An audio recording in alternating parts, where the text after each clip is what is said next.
The Tennis Gambling Podcast on the Sports Gambling Podcast Network is brought to you by Fantasy. The brand new offer for customers. Play just $5. Give $5 bonus funds. Use promo code SGPN.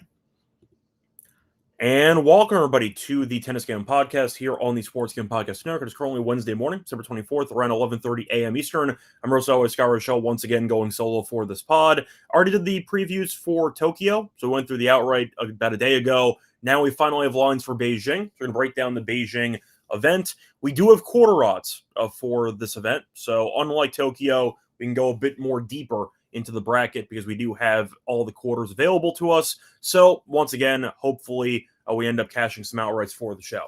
Now, before we get into the actual breakdown of Beijing, a reminder, you can support the show by liking, subscribing on YouTube. Reminder, podcast is also available on Spotify and Apple. So audio only, check out Spotify and Apple, leave a rating and a review. But on YouTube, like and subscribe, also available on Twitter, on the SGPN Twitter account.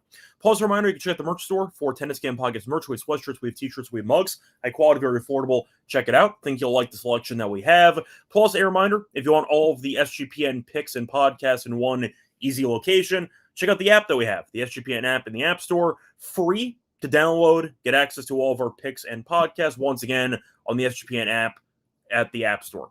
So, before we get into the breakdown of Beijing, we can actually recap some lock and dog plays. For Tokyo, we couldn't do it because we ended up doing it before the final matches in Chengdu and Hangzhou concluded. But, of course, those matches did end, so let's recap the lock and dog picks. Unfortunately, we did not sweep. It was a heartbreaker. We were 1 point away from sweeping the board twice. But unfortunately, it didn't work out. For the lock, we had the moneyline parlay. We had Bublik with Musetti at minus 130. Bublik got the job done, won in straight sets, but Musetti had 2 championship points. He led 4-1 in the third set breaker, and he choked. As Tabilo came back and he won. Yes, Tabilo did raise his level. Musetti didn't play poorly for that stretch, but he had chances. I thought he was a better player for most of the match, and instead of getting rewarded for it, he ended up losing, and Tabilo was able to win a title as a qualifier. Either way, though, did lose the lock as Musetti could not get the job done as he squandered those 2 match points. For the dog, though, we had a winner as we had Bublik straight sets with Musetti to win a set at plus 114. We wanted Bublik straight sets, felt good about it, but we also wanted to get it at plus money as well as minus 110. Threw in Musetti to win a set in there, and he did, as he won the second set handily. Either way, though, did pick up a win with the dog. For the lock, though, damn Musetti, you had 2 separate match points, and then that just didn't work out. So, unfortunate, it is what it is, but either way, ended up splitting the actual plays, and we'll try to get a sweep here for Beijing. A reminder, we already have lock and dog picks that are public for Tokyo, because we recorded that episode a day ago, so you want my thoughts for the first round of Tokyo, check out the episode for this one. I also gave out lock and dog picks for that event. However, do want to dive in a bit deeper to the title matches we ended up seeing in Chengdu and Hangzhou. Starting off with the straightforward one, we saw Bublik win again, but an absolute machine. It was competitive, though, as a Royer did go to 2 breakers, and we saw 0 breaks in the entire match, as both guys went 0 for 2 on breakpoint chances, and you ended up seeing Bublik outlast Royer in the breaker. The exact same scoreline. He won 6-4. He won a 7-4 in both breakers, but Bublik served very well as he did all event. He ended up having 21 aces, ended up winning 81% of his first serve points, 61% of his second serve points, and most importantly, got broken 0 times. Bublik for the entire event got broken 0 times. So congratulations to Bublik for getting the job done. Royer, though, good for him. He's now in the top 75. He gave Bublik a run for his money, and we saw Royer pull off some very impressive wins, beating Rublev, for example, in straight sets, ended up beating Mutet in straight sets, beat Kovacevic, ended up beating Tien. He had a very good run. So keep an eye out for him, maybe in the later stages of the season. But the point is, fun matchup. Both of them were. But Bublik winning felt inevitable. And luckily for us, he ended up winning in straight sets to help cash the dog play. He has been a top 10 caliber player in the world. And either way, Bublik, we've been backing blindly. It's been working out, and he was able to get the job done in straight sets. Good for him. So Bublik was a guy who entered the season being one of the main head cases on tour, and yet he found, I guess, a moment of clarity. And now he's been able to keep his, I'd say, emotions under control. He's been able to keep his focus under control, and he's been winning a bunch of events. So Bublik has been one of the best players of the entire, I'd say, ATP Tour so far this season. We'll see if he can maybe find a way into Turin. We'll see. But either way, Bublik wins again, and we ended up cashing with him once again. Now, for the other event in Chengdu, this was the better match, went to 3 sets, was a final set breaker, and Tabilo got the job done there against Musetti. Musetti, for the second straight year, loses in the final of Chengdu. Now, for this one, said before, it ended up going 3 sets. Tabilo served very well early in the match, as Tabilo ended up winning. Let me just pull this up. So he won 58% of his second serve points, and Musetti only won 45%. That's why he won the first set. Only, once again, faced 1 break point, and he was able to convert his against Musetti. Musetti could not convert his against Tabilo. Second set, though, Musetti got it under control, as he ended up burying him, and ended up winning 6-2 in the second set. Third set, Musetti outplayed Tabilo, as he actually won 83% of his first serve points and 62% of his second serve points. Tabilo, by comparison, won 73% and 45%. Musetti did not face a break point in the final 2 sets of the match. Tabilo fought off all 3, including the 2 title points that he ended up having to deal with in the 5-6 return game. But he fought those off, and then Tabilo fell behind 4-1 in the breaker. Felt like Musetti was going to get the job done, and then Tabilo ended up coming back, and he was able to survive and win with a mini break to win the entire match. So nice job by Tabilo. Mentioned it before. I am a fan of his game. Think he's a very solid player. Musetti, though, I thought was the better player for a decent portion of the match. Losing a match where you end up not facing a break point for the final 2 sets is pretty rough. But either way, Tabilo got the job done. Phenomenal Cinderella run as a qualifier. And Musetti, at the end of the day, he played very well. But on key points, it just seemed like Tabilo outsmarted him. And there was one point in the breaker, he threw in a drop shot, then he came to the net, put it away. It just felt like Tabilo was able to keep Musetti slightly off balance, and instead of letting Musetti get whatever he wanted timing-wise from behind the baseline, he was willing to get creative, use some variety, trying to keep Musetti off balanced. It was very even, but Tabilo on bigger points played better, and that's why he won. So it was definitely a matchup that Musetti probably should have won based on the stats, but Tabilo, he's got heart, tries very hard, and at the end of the day, he was able to find a way to survive and advance to a title. So good for him. As for us, a bit painful, as Musetti once again did not cash the money line for the lock play, but at least he won a set to cash the dog. Very fun match, full of drama, and Musetti ended up falling short. So either way, 2 fun finals that we ended up seeing in Chengdu and Hangzhou, and hopefully we'll get some good finals coming up in Tokyo and Beijing over the next week. Anyway, time to move on into the actual preview of the event for Beijing. Before we get into the event there in Beijing, a reminder, they're brought to you by our sponsor, which is MyBook.ag. Using to bet on football, college football, they have a prop builder, which is second to none. Their motto is simple: bet on anything, anywhere, anytime. You can use crypto for deposits and payouts when you sign up for a new account. Use code SGPN for 100%. The back bonus $500 for new customers. MyBook.ag promo code SGPN. We're also brought to you by Novig, which is America's #1 sports option market. And since Novig's an exchange, we're getting some great prices. It's available in a bunch of states, 35 of them to be exact. So make sure to check if it's available in your state. And when you download the app, you get $50 when you spend just $5 if you use the promo code SGPN. So once again, get on the action with Novig, promo code SGPN, bet $5, get $50 in bonus funds.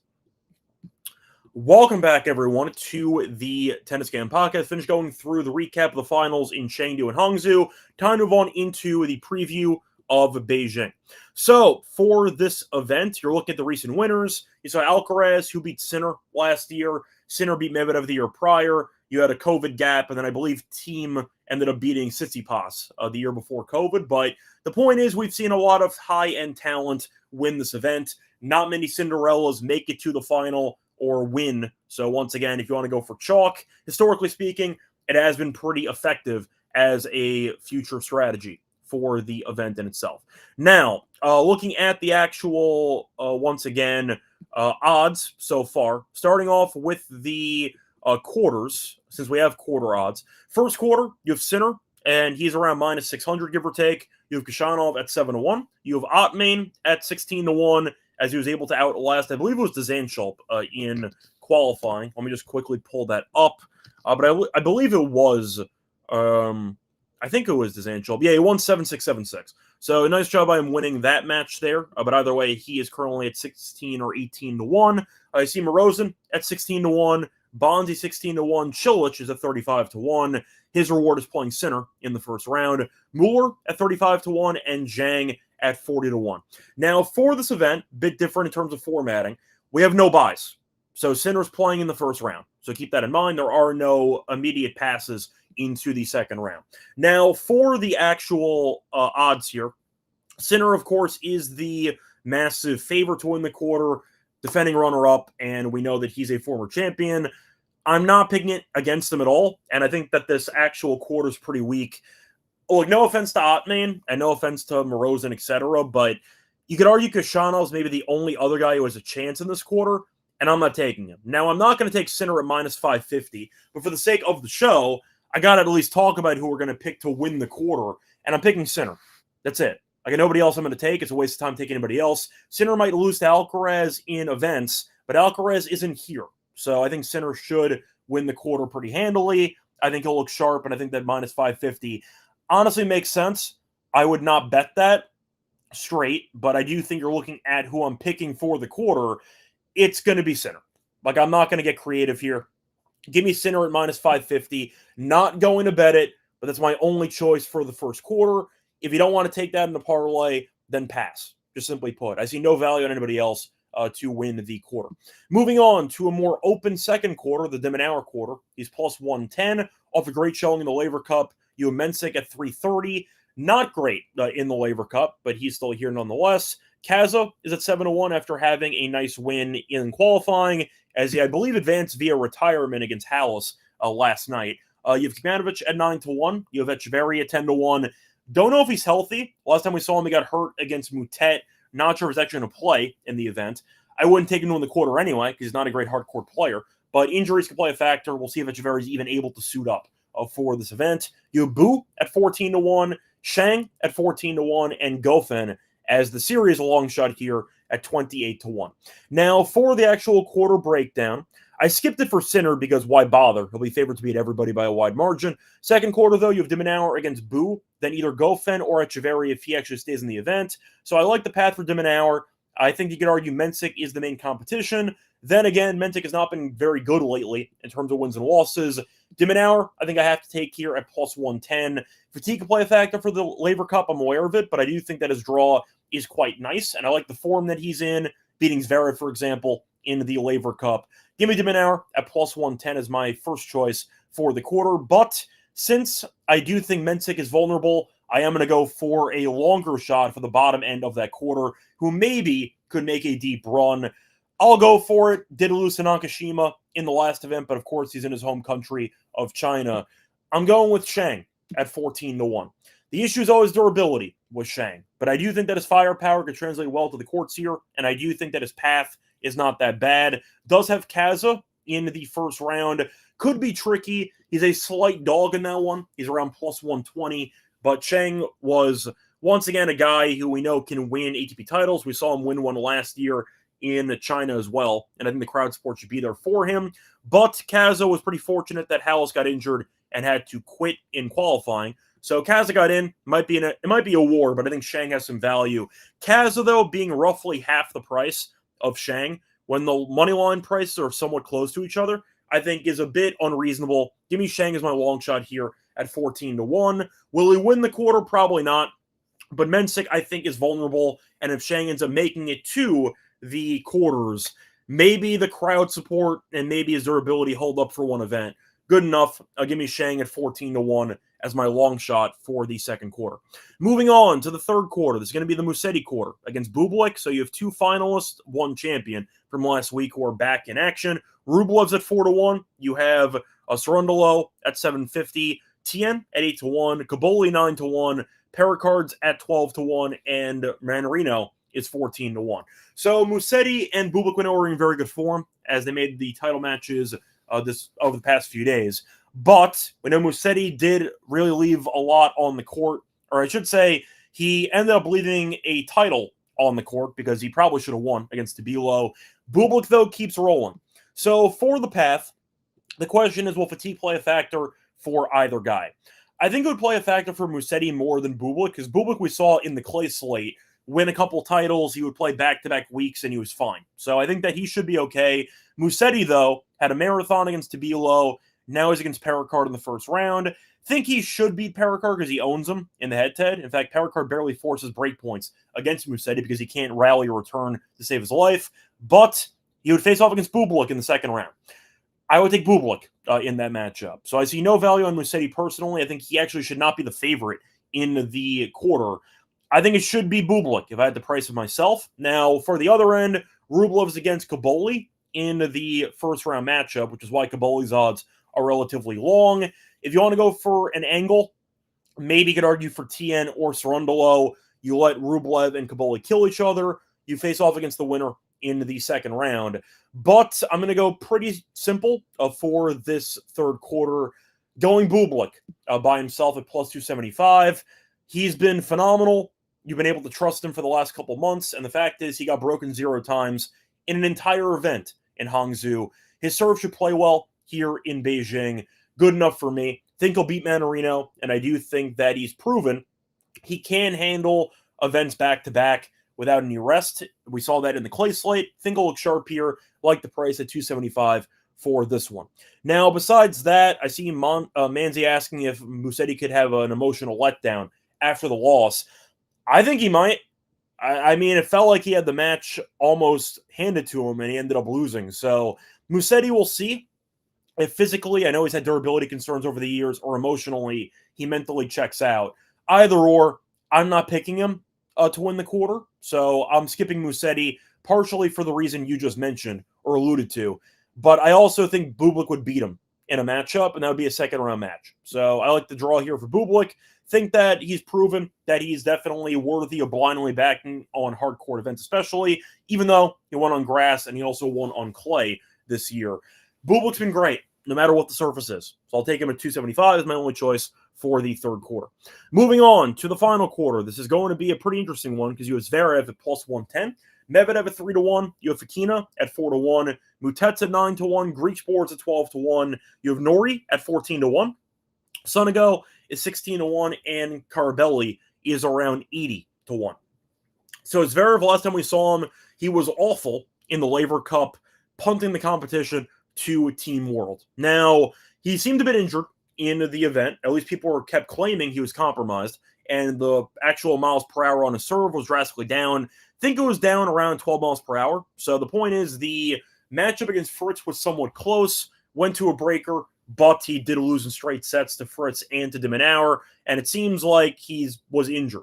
Now, because of that, I will not be taking Zverev in this quarter, besides the fact I can't stand him, and I do think that he's, I'd say, vulnerable to struggling randomly against guys he should beat. I do think the injury in the Laver Cup is worth noting, and I do question if he will be 100% for the entire run. Now, he's against Sonego in the first round. He's beaten Sonego every time. There have been a couple of marathon sets and a couple of matchups that have gone to a deciding set. So maybe Zverev might be on upset alert in the first round, but I will not be taking Zverev with the injury. Think that taking a compromised opponent a compromised player at plus 110 is just not appealing to me. If it was a better price, sure, but plus 110 for a guy who has been banged up lately is not appealing to me at all. I will pass on Zverev. Now, because of that, that leaves a potential opening in this fourth quarter, involving guys you really don't want to back, but you might have to, based on the pricing. So, once again, you have Zverev, you have Medvedev, you have Fokina. Now, I do think one of those three will win the quarter. I don't think Nori's good enough. Carabelli, I think, is a lost cause on hard court. And you have Mutet, who can be creative, but I think that Zverev is a bad matchup for him, whether he's injured or not, because of the court coverage, and we know Mutet's not a great server. And Greek Sports fitness has been really, really bad for the last couple of months, and we saw him lose to Daniel in 3 in his last event. So based on that, through elimination, process elimination, I do think you're looking at what could be taking some very, I'd say, uncomfortable options for the quarter. I'm skipping Zverev at plus 110. Because of that, hold your nose. I'm taking Medvedev at 3-1. and I'm taking Fokina at 4-1. Now, Fokina has not played since the U.S. Open. We know that he's made a couple of hardcourt finals this year. He can choke, but he tends to take care of business against weaker competition, and I do think that he can give Zverev a run for his money if Zverev is below 100%. Now, the reason why I'm taking both is because they play against each other in the second round. So I'm basically going to avoid Zverev entirely, and because of that, if Medvedev plays against Fokina in the second round, I have a guy in the quarters who can maybe pull off the upset against Zverev. We know that Medvedev head-to-head wise has been good against Zverev. Now, I get it's a bit annoying when you're backing a guy who's an absolute head case in Medvedev, who choked against, it was Yibing in the last event, the match he should have won. But if I'm fading the injured player, I kind of have to go for two guys that I'm not happy about, but I got to at least play the field. I got to go with Medvedev at 3-1 and Fokina at 4-1. Do I trust Medvedev? Not even a little bit. But with the head-to-head numbers and with the draw, I'll back the other side of the quarter with Medvedev at 3-1 and Fokina at 4-1, and we'll fade the injured Zverev for the quarter. So if you want to avoid that, I don't blame you, because I do think that Medvedev is a very vulnerable guy. I see Joe mentioning the same thing. He doesn't want to trust Medvedev. Yeah, I don't blame you. Once again, I really don't blame you. But I think 3-1 makes sense. I think that Fokina at 4-1 makes sense too. So give me both. We'll fade Zverev and go from there. Anyway, moving on to the actual outrights to win the event. Not many options I'm going to go with. A spoiler, but at least I have to be honest. With Sinner and Alcaraz playing different events this week, it can be very chalky, so keep that in mind. Sinner to win the entire event is minus 225. With no buy, by the way, minus 225. Zverev is at 6-1. You have Dimonauer at 11-1. Bublik is around 15-1. I see Musetti 15-1. I see Medvedev 18-1. Mensik 25-1. You have Rublev at 28-1. Khachanov 30-1. Fokina 35-1. Cerundolo 40-1. I see Tien at 50-1. Caboli 60, and you get the point. So, simply put, do I think Sinner will win the event? Yes. Yes, I do. There's no reason why I shouldn't. We know Sinner and Alcaraz own the entire tour. They split up all the territory amongst themselves, and it does feel like with Sinner and Alcaraz, I'd say changing events this year, not playing against each other in Beijing. I think Alcaraz and Sinner should look sharp in their respective events, and I think Sinner should look very good off the loss in the U.S. Open final. Maybe a chip on his shoulder to get back on track to get ready for Turin. Think he'll look great here. Minus 225, though, is a very ugly price, but I found a better price in BetRivers, which went kind of rogue. Most books had around minus 180, minus 190. However, I did find BetRivers had minus 148. Still juicy, I get it, but I'm not picking against them. So I'll go with Sinner at 148. I saved about 80 cents shopping around DraftKings with BetRivers. So give me BetRivers there for the rogue line. Minus 148 is my choice for the first outright. But you know what? I will not go with Sinner by himself, because I'd feel pretty disgusting if I made a full episode on outrights and only gave out one guy who was a minus 150 basically. So instead, give me the wagon to join him. Found an 18-1 on Bublik. I'm going to take it. At the end of the day, I think he's worth the blind trust. He's proven in a tour with a bunch of top 10 guys who seem to always fall apart whenever you need them to keep it together. Bublik has been consistent, and he's been a money maker. He's been a cash cow. Good enough for me. Give me Bublik at 18-1. We saw him beat Sinner. It was on grass earlier this year. I know that Sinner got revenge in the U.S. Open, so that's not exactly fun. Bublik, though, is in the bottom half, so he could avoid Sinner until the title match, which is definitely nice to have in your back pocket. But 18-1 for a guy who's been an absolute wagon, one of the hottest players on tour, I think it's definitely a great overall price for Bublik. I'll go with him there. Will he win the event? Probably not. But I do think that Bublik is a guy who at this price is worth taking at 18-1. Anyway, a point is, once again, to recap the outrights for Beijing. For the quarter plays, first quarter, Sinner, minus 550. Not betting it, but I have to be honest here. He should run unopposed in this first quarter. Second quarter, I'm going to go with Dimonauer at plus 110 and Shang at plus 1,400. So I think that's a pretty decent long shot to go with for this quarter, since I am lower on Mensik. Third quarter, Give me Bublik by himself at 275. Think that it's a great draw for him, and his form is second to none right now. Like the price there for Bublik. Fourth quarter, the very, very dangerous section. I'm going to fade Zverev. I will back Medvedev for some reason. When he loses, I'll remember to be mad at myself in a couple days. But 3-1, I'll take, and I'll go with Fokina at 4-1 as well. Fade and compromise Zverev in that quarter. Now, for the outrights to win the event in general, give me Sinner at -148, and give me Bublik at 18-1 as my two choices there for the title options. Anyway, it's going to wrap it up for the hour. It's time to move on into the Lock and Dog picks for the first round. Before we get into the Lock and Dog picks, a reminder that we are brought to you by our sponsor, which is Arnold Fantasy. Using to play your pick'em entries with 500 times your entry, pick higher or lower, and favorite player stats available for a ton of different sports, including tennis. So in addition to baseball and football, they also have options for tennis. They have breaks to serve, they have aces, they have double faults. Check out the options they have on Underdog. And a reminder, if you are new to the platform, use the new offer that they have for customers. Play just $5, give $5 bonus funds, which is promo code SGPN. We're also brought to you by Rhythm, so check out their college football stuff. They've been off to a great start for college football in the NFL. They have a leaderboard system with weekly cash prizes for tracking your bets in the App Store. Track 5 bets of the same type for any model that you build and you can win $1K. And a reminder, we have a discount code to give you a nice discount on your first month. Use the code SGPN25 when you download the Rhythm app for a quarter off your first month. Download the Rhythm app. Once again, promo code SGPN25. Welcome back, everyone, to the Tennis Game Podcast. Finished going through the outrights for Beijing. Time to move on into the lock and dog picks. For the lock, I'm going to go back to Fokina as he takes on Carabelli. I will go with a total for this one. Give me the under. 20.5 games here at -134. That was on Bet Rivers. Now, Carabelli, we know, has had a pretty decent season. Still a clay specialist. Not a good hardcourt player. He is currently 1-5 straight up in his last 6 hardcourt matches, and he did not win a single set in all 5 of those losses. Now, a couple of retirements were in there, so I can't say that he lost in straight sets. He was on pace to lose in straight sets. Point is, though, when he loses handily. We saw him lose to Hijikata in his last match. It was actually close, but there were a ton of breaks. Carabelli faced 17 break points against Hijikata.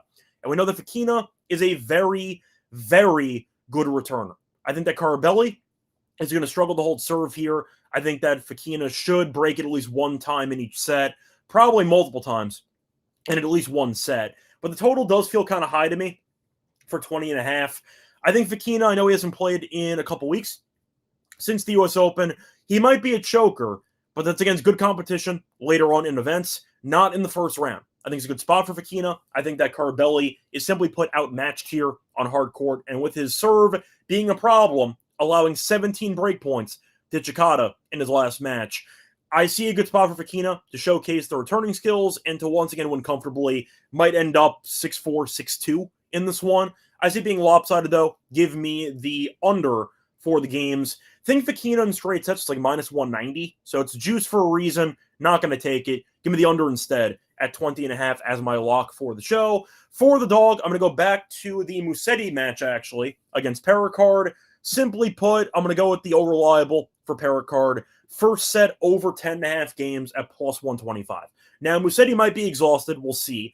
If he is, it'll affect his return game. But we know that Perricard can't return. So I do think you're looking at what could be a breaker. 7 of Perricard's last 11 matches did go to a breaker in the first set. So I think you're looking at a spot where history is on our side. Not to mention, faced off a couple of times in their careers. And we've seen some early set tie breaks. 2 of the 3 career meetings featured a first set tiebreak faced off in the U.S. Open a couple of weeks ago. That also featured a tiebreak in the first set. Musetti eventually killed them, but the first set featured no breaks. I think you're looking at a similar story here for this one. Courts play fast. Musetti might be exhausted. Wouldn't shock me if some fatigue plays a factor, but we know Perricard is a useless returner, probably the worst returner on tour.